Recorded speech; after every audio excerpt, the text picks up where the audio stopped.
아시아, 즉 글로벌 아시아로서의 전환을 모색하는 아이디어의 뱅크가 될 것입니다. 제가 현재 이사장으로 몸담고 있는 동아시아 재단은 현대자동차 그룹의 정몽구 회장이 인간과 지식의 네트워크를 통하여 신뢰를 증진함으로써 동아시아의 평화 번영을 추구한다는 철학에 입각해서 2005년에 설립한 비영리 공익재단입니다. 평화 번영을 위한 제주 포럼은 바로 재단의 이 같은 비전을 구현하는 중요한 통모인 바 재단은 2005년 제3회 제주 평화 포럼을 필두로 2007년 제4회 및 2009년 제5회의 제주 포럼에 각각 주최 기관으로 참여한 바 있습니다. 이번 제주 포럼은 이 자리에 참석하신 세계적 지도자들과 각 분야의 지성인들이 서로의 신뢰를 증진하고 동아시아의 평화 번영을 위하여 지혜를 모으는 의미 있는 회의가 될 것을 믿어 의심치 않습니다. 보다 활발하고 생산적인 토론을 통해 여러분들의 고견을 듣는 소중한 기회가 되기를 진심으로 바랍니다. 끝으로 제6회 평화와 번영을 위한 제주 포럼의 성공적인 개최를 위해 애써주신 한태규 준비위원장님을 비롯한 주최, 주관 및 후원기관의 모든 관계자 여러분들, 그리고 여기 계신 모든 참가자 여러분들의 다시 한번 심심한 감사의 말씀을 드리면서 환영사를 가름하고자 합니다. 감사합니다. 슈쉐 아리가또 고자이마스. 땡큐. 네, 공로명 동아시아 재단 이사장의 환영사였습니다. 좋은 말씀 감사합니다. 네, 다음은 기조연설이 있겠습니다. 평화와 번영을 위한 동아시아 공동체를 주제로 김항식 국무총리의 첫 번째 기조연설이 있겠습니다. 여러분 큰 박수로 환영해 주시기 바랍니다. 존경하는 아로요 전 필리핀 대통령님, 그리고 내외 귀빈 여러분, 세계 7대 자연경관의 유력 후보지인 아름다운 제주에서 동아시아의 평화와 번영을 위한 포럼이 다시 열리게 된 것을 매우 기쁘게 생각합니다. 멀리 해외에서 오신 귀빈 여러분을 진심으로 환영하며 행사 준비를 위해 애써주신 우금민 제주지사님, 한태규 제주평화연구원장님, 관계자 여러분 모두에게 감사의 말씀을 드립니다. 아울러 제주 포럼이 평화와 번영이라는 주제에서 한 발 더 나아가 환경 문제 등 다양한 의제를 논의하는 명실상부한 종합 포럼으로 발돋움하고 있는 것을 높이 평가합니다. 존경하는 내외 귀빈 여러분, 19세기가 유럽의 시대이고 20세기가 대서양의 시대였다면 21세기는 아시아의 시대라고 합니다. 세계의 중심이 대서양에서 태평양으로, 서해에서 동으로 이동하면서 아시아가 다시 부상하고 있습니다. 지난 2008년 금융위기 이후 세계 경제의 회복과 글로벌 거버넌스 재편의 중심에는 아시아가 있었습니다. 이 과정에서 특히 동아시아는 G20 체제의 핵심 멤버로서 중요한 역할을 담당해오고 있습니다. 이렇듯 아시아의 시대를 맞아 동아시아의 역할에 대한 기대는 어느 때보다도 커지고 있습니다. 그러나 동아시아가 평화와 번영의 길로 나아가는 데는 적지 않은 도전과 과제들이 놓여 있는 것이 현실입니다. 가장 먼저 북한의 안보 위협을 들 수 있습니다. 북한은 경제 실패와 만성적인 식량난, 국제사회의 제재 등의 어려움을 겪으면서도 군사 모험주의와 핵 개발을 포기하지 않고 있습니다. 지난해에는 천안함 폭침과 연평도 포격 도발을 자행했을 뿐만 아니라 2차례에 걸쳐 핵실험을 감행했으며 최근에도 우라늄 농축 시설을 공개하는 등 핵 개발 의지를 전혀 굽히지 않고 있습니다. 이러한 북한의 모험은 한반도를 넘어 영내 평화와 안정을 해치는 매우 심각한 위협 요인입니다. 영내 안보 질서 불안은 모든 것에 우선하여 해결해야 할 선결 과제입니다. 그러나 동아시아에는 정치 군사적 신뢰와 협력을 도모할 수 있는 제도적 장치가 취약하여 경쟁적 군비 증강 및 이로 인한 안보 불안이 상존하고 있습니다. 식민 지배의 상처, 이념과 영토 갈등과 같은 특별한 역사적 경험 또한 여전히 영내 국가 간 갈등과 불신의 씨앗으로 남아 있습니다. 기후변화와 자연재해, 에너지와 식량 문제, 테러, 사이버 공격, 마약 밀매 등 비전통적 위협들도 동아시아 지역 안보에 대한 새로운 도전 요인입니다. 경제적 도전 역시 무시할 수 없습니다. 동아시아 경제의 높은 대외 의존도로 인해 세계 경제의 불투명한 상황이 영내 경제에 직접적인 영향을 미치고 있습니다.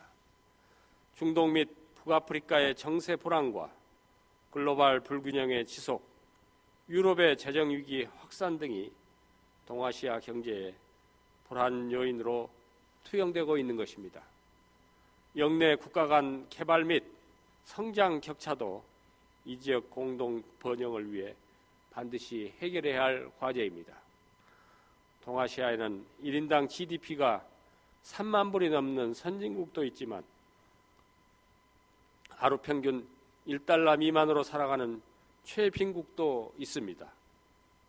존경하는 내외귀빈 여러분, 21세기 아시아의 시대는 희망의 시대가 되어야 합니다.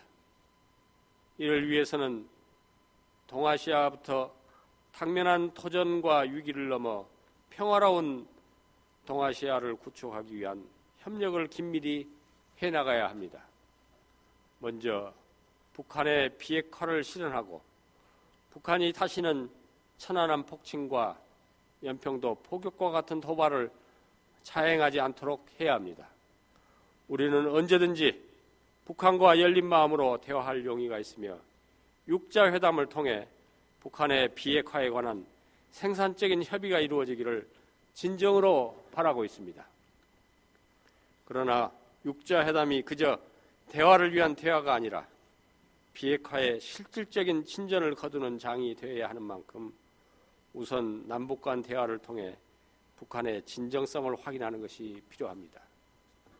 이명박 대통령은 지난 5월 9일 독일 방문 시 북한이 비핵화에 대해 국제사회와 합의한다면 내년 봄 핵안보 정상회의에 김정일 위원장을 초청할 용의가 있다고 밝힌 바 있습니다. 북한이 조속히 분명한 비핵화 약속과 이행 의지를 보임으로써 우리의 제안에 적극 호응해 줄 것을 촉구합니다. 북한은 핵을 포기하고 국제사회에 나오는 것만이 밝은 미래를 보장받는 유일한 길임을 인식해야 할 것입니다. 두 번째로 우리는 영내 안보 불안에 효과적으로 대응하고 안보 이슈를 정례적으로 논의할 수 있는 제도적 장치들을 마련해야 합니다. 북한의 책임 있는 태도가 전제된 육자회담의 메커니즘과 영내 다자 안보 협력을 위한 아세안 지역 안보 포럼 등은 이를 위한 촉매제 역할을 할 수 있을 것입니다. 아울러 민주주의와 인권 확대를 위한 노력, 테러리즘, 자연재해 및 기후변화 등 비전통적, 초국가적 안보 위협에 공동 대처하기 위한 협력을 강화하고 제도화하는 노력도 지속해 나가야 할 것입니다.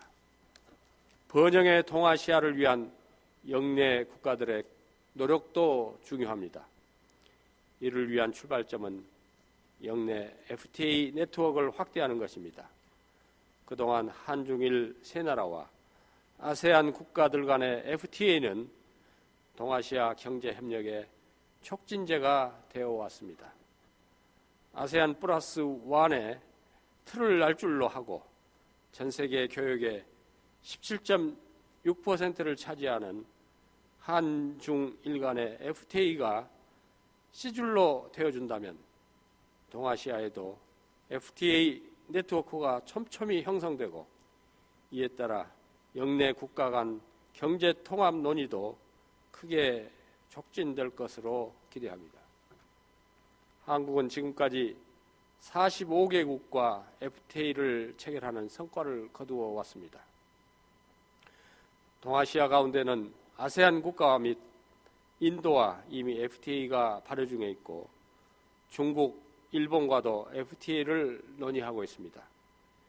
FTA가 체결되면 영내 교역과 투자가 더욱 활성화되고 경제 시스템이 보다 선진화되고 투명해질 것이라는 점에서 한국의 FTA 네트워크 확대 정책은 한국은 물론 동아시아 전체의 경제적 공동 번영을 촉진하는 기반이 될 것입니다. 존경하는 내외 귀빈 여러분, 동아시아는 모두가 함께 번영의 과실을 누리는 상생의 동아시아가 되어야 합니다. 이를 위해 우리는 영내에 새천년 개발 계획을 달성하고 개발 격차를 해소하기 위한 공동의 노력을 기울여야 합니다. 한국은 전쟁의 폐허를 딛고 반세기 만에 원조 공여국으로 변모한 대표적인 국가입니다. 국제사회로부터의 도움의 가치를 어떤 국가보다도 잘 알고 있습니다. 2009년에 OECD 개발 원조위원회 다크에 가입한 데 이어 2015년까지 ODA 규모를 2010년 대비 3배 수준으로 대폭 늘려나갈 계획입니다. 우리는 이를 영내에 우선 지원하여 동아시아 각국과 함께 성공적 개발 경험을 공유하고자 합니다. 또한 우리는 지난해 G20 서울 정상회의에서 서울 개발 컨센서스를 이끌어낸 바 있으며 금년에는 부산에서 세계 개발 원조 총회를 개최해서 동아시아가 글로벌 개발 파트너십 구축에 기여할 수 있는 방안을 강구하고자 합니다. 존경하는 내외 귀빈 여러분, 동아시아의 번영은 친환경적인 녹색 번영 그리고 지속 가능한 번영이어야 합니다. 이명박 대통령은 2008년 저탄소 녹색 성장 전략을 발표하였습니다. 동아시아 기후 파트너십 프로그램을 통해 신재생 에너지 개발 등 영내의 녹색 성장 정책을 지원해왔고 지난해 6월에는 온실가스 감축 및 녹색 성장을 지원하기 위한 글로벌 녹색 성장 연구소 GGGI를 설립하였습니다. 또한 OECD의 녹색 성장 전략 보고서 채택에도 적극적으로 기여해 왔으며 이를 태도로 이번 주 프랑스에서 개최된 OECD 광료 회의에서 OECD 녹색 성장 전략이 출범함에 따라 저는 기조연설을 통해 녹색 성장 선도국으로서 우리의 녹색 성장 정책을 널리 소개한 바 있습니다. 기후변화 대응 방안을 마련하기 위한 제18차 기후변화 당사국 총회 COP18 한국 유치를 위해서도 노력하고 있습니다. 이곳 제주에 스마트 그리드 실증 단지를 추진하는 것 역시 우리의 주요 노력 중에 하나입니다. 저는 지난 4월 중국 보어 포럼 기조연설에서 아시아 지역의 양극화 해소와 지속 가능한 경제 발전을 위한 포용적 성장과 포용적 개발을 추진 필요성을 강조한 바가 있습니다.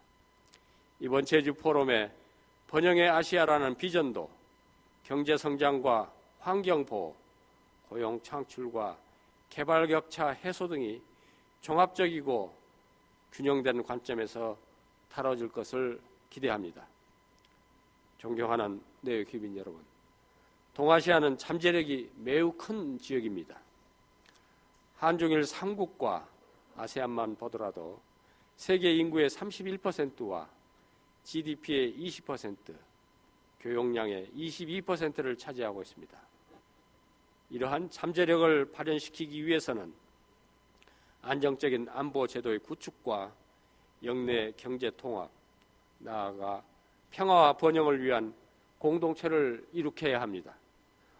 분쟁과 갈등을 해결하는 제도적인 틀을 마련하고 국가 간 교역과 투자 활동에 대한 제약을 없애며 서로 간의 문화와 사회에 대한 이해를 증진시켜 나가야 합니다.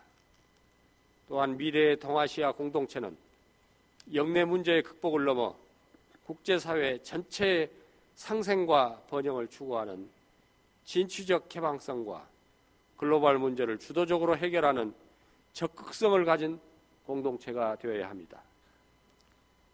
지난주 도쿄에서 개최된 제4차 한중일 정상회의를 비롯해 아세안 플러스 3, 아펙 등 다양한 지역 협력체들이 상호 보완적인 방식으로 아시아 공동체 발전에 기여하기를 기대합니다. 존경하는 내외 귀빈 여러분, 한국은 국제사회 발전에 이바지하는 글로벌 코리아로서 동아시아의 평화와 번영, 나아가 동아시아 공동체 형성을 위해 최선의 노력을 다할 것입니다. 아울러 동아시아가 범세계적인 문제 해결에 기여하는 방안들도 적극적으로 모색해 나갈 것을 약속드립니다. 이틀간 동아시아의 평화와 번영을 위한 많은 건설적인 의견들이 제시되고 활발한 토의가 이루어지기를 기대합니다. 대단히 감사합니다.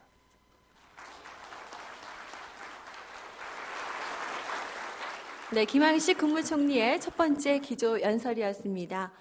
네, 다음은 두 번째 기조연설인데요. 중국의 스탠다드의 내용과 전망이란 주제로 좌우지청 중국인민정치협상회의 외사위원회 주임께서 해주시겠습니다. 여러분 큰 박수로 맞이해 주시기 바랍니다. 尊敬的金总理、于知事、夏罗伊耶总统、孔鲁明主席、各位阁下、女士们、先生们，我很高兴有机会参加这次会议，一起讨论新亚洲面向和平和繁荣的重大课题。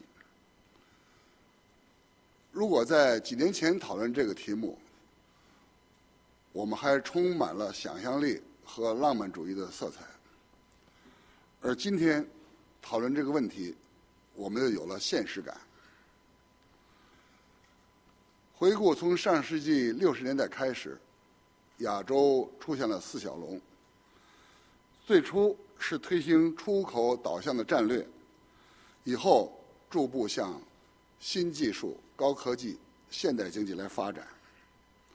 在短短的时间内，他们都实现了经济起飞，而中国呢却慢了一步，在70年代才开始实行改革开放政策，经过30年，经济有了明显的发展。今天新兴国家的金砖国家，其中有2个半是在亚洲，也就是中国、印度和半个俄罗斯。去年中日韩的 GDP 占到了全世界的20%，而亚洲的 GDP 呢达到了27%，这已经完全可以和欧洲相比拟了。亚洲开发银行还预测了2个指标，他说到2005年，如果乐观的话，亚洲的 GDP 可以达到50%，但是如果不太乐观的话，还能达到27%。那么有这样大的数据的差别，这就看我们亚洲国家怎么做了。我们亚洲国家相互的关系会发展到什么程度？事实上，目前亚洲经济各国的依赖程度已经很强了，但是更进一步的是需要增加互相的信任感，把彼此作为真正的朋友，那样我们的合作就会更迅速、进步就更快。那么，中国经过30年的发展，中国的 GDP 达到了世界的第2位。但是，中国政府和中国人并没有以此感到十分的兴奋，因为中国的人口是世界第1的，他们的人均 GDP 在世界排名在100名左右。中国的 GDP 和日本差不多，但日本的 GDP 更多的是靠高科技，是靠服务业，而中国的却是靠流汗和劳苦的那种加工，所以我们的差距还是很大的，特别是由中国首创的新科技还很少。那么中国往后发展，仍旧要坚持中国自己的国情，谨慎地继续改革，继续发展市场经济。中国政府要高度负责地处理公共事务和恰当地对中国经济进行宏观管理。这就体现在中国的第12个5年计划上。这个计划不是计划经济的计划，而是一种宏观的指导和政府的一些宏观的措施。这里在国内呢，就是要加强国内市场的消费，降低对投资的依赖。中国对投资的依赖呢，要超过45%的 GDP， 可以说比世界的平均值高了15个百分点。而中国的国内消费呢，对经济的推动呢，只占30%，可以说比国际的平均值低了15%，这就是中国经济的大的缺点。那么在“十二五”规划中，和以前各次规划相比，非常重要的就是要加强调整中国的经济结构，从而